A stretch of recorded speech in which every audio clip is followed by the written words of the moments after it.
అదే RTV app వార్తల్ని క్షణాల్లో చదివే అవకాశం ఉంటుంది. ఒక న్యూస్ పేపర్, ఒక టెలివిజన్ ఛానల్ మీ చేతుల్లో ఎప్పుడూ ఉంటాయి.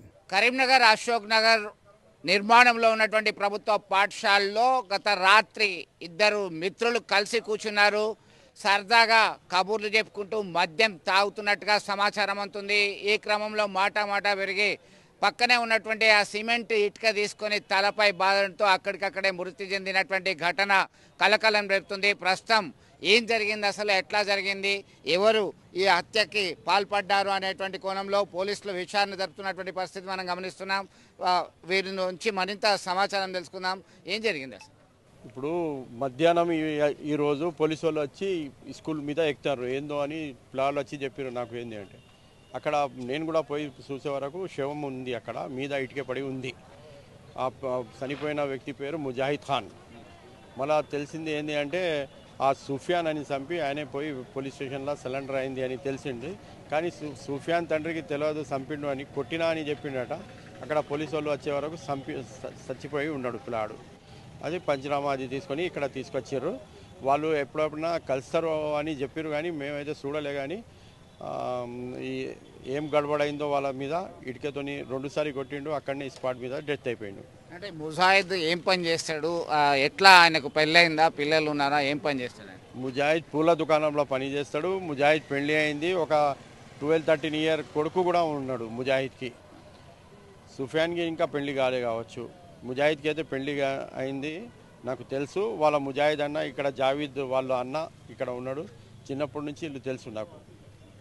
ఇప్పుడు జావేద్ ఎవరైతే మృతుని సోదరుడు ఉన్నారు మనతో మాట్లాడడానికి, ఏం చేస్తాడు, మీ తమ్ముడు ఏం చేస్తాడు, ఏం జరిగింది అసలు? ఇంతకుముందు గొడవ జరిగిందా? ఇప్పటివరకు ఇదే మొదటిసారి గొడవ జరిగిందా? మీకేమన్నా చెప్పిండా ఇంతకుముందు? నాకు ఏం చెప్పలేదు సార్. నాకు ఫోన్ వస్తేనే నేను పోయినా. ఎవరు చేసిండు ఫోన్? సమీవైనా చేసిండు.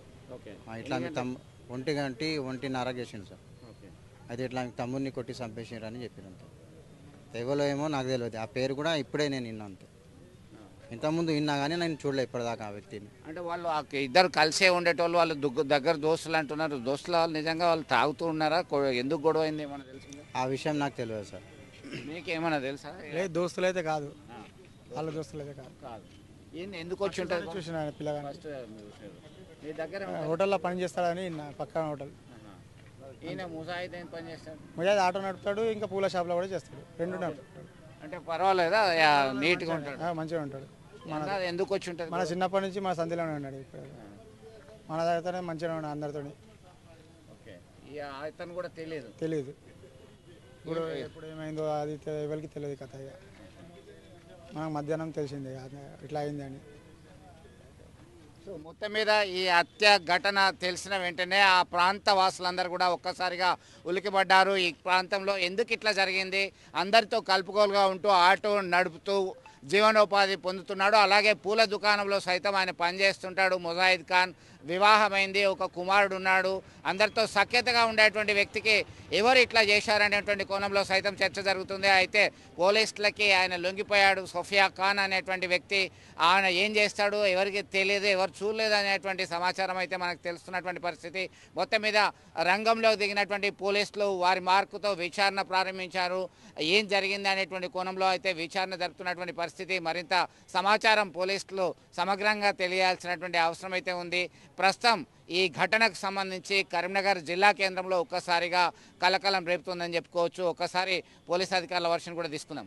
కరీంనగర్ 1 టౌన్ పోలీస్ స్టేషన్ పరిధిలో వచ్చేటువంటి ఈ నేరానికి సంబంధించినటువంటి సమాచారం అందుకున్నటువంటి వెంటనే పోలీసులు రంగంలోకి దిగారు. డెడ్ బాడీని ప్రభుత్వ ఆసుపత్రికి తరలించి పోస్ట్మార్టంకి ప్రక్రియ కొనసాగుతుంది. అలాగే త్వరలోనే పూర్తి సమాచారం మీకు తెలియజేస్తామని చెప్పేసి పోలీసులు చెప్తున్నటువంటి పరిస్థితి. మొత్తం మీద ఒక గంజాయి, మద్యము లాంటి వ్యాపకాలతోనే ఈ గొడవ జరిగింది అనేటువంటి ప్రాథమికంగా సమాచారం అందుతున్నటువంటి పరిస్థితి. మొత్తం మీద గంజాయి కలకలం అనేది కరీంనగర్ని కబలించి వేసేలా ఉంది. ఉమ్మడి కరీంనగర్ జిల్లా వ్యాప్తంగా ఇటు గంజాయి కేసులు అధికమవుతున్నాయి. అలాగే మద్యం మత్తులో సైతం అనేక నేరాలు జరుగుతున్నటువంటి పరిస్థితి అని స్థానికులు ఆందోళన వ్యక్తం చేస్తున్నటువంటి పరిస్థితి.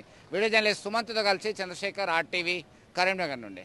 మరిన్ని వీడియోస్ కోసం ఛానల్ ని సబ్స్క్రైబ్ చేయండి. లేటెస్ట్ అప్డేట్స్ కోసం వాట్సాప్ ఛానల్ ని ఫాలో చేయండి. అండ్ లింక్ డిస్క్రిప్షన్ లో ఉంది.